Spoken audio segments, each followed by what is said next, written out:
Dagobert Noifo condamné à mort pour l'assassinat de bébé Mati. Le tribunal de grande instance de Yaoundé a rendu son verdict le mercredi 18 mars 2026. Dagobert Noifo a été reconnu coupable de l'assassinat de Mati Wandji, 5 ans, et la juridiction a prononcé la peine de mort par fusillade. Ce verdict rendu représente l'une des sanctions les plus sévères du droit pénal camerounais. La juridiction a reconnu dans ce crime une gravité exceptionnelle, celle d'un adulte qui s'attaque à un enfant de 5 ans.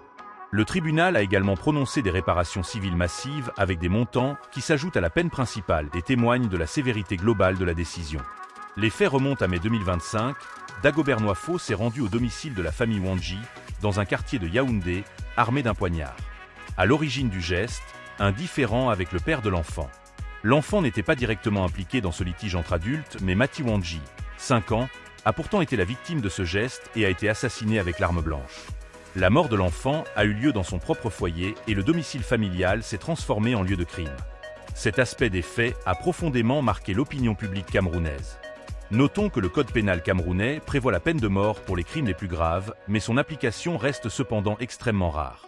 La condamnation à mort dans cette affaire constitue ainsi un acte judiciaire notable et illustre que la peine capitale reste disponible comme sanction ultime, même si son recours effectif est devenu exceptionnel dans le système judiciaire camerounais. Lire l'intégralité de l'article sur Magazine Page Jaune en cliquant sur le lien en dessous.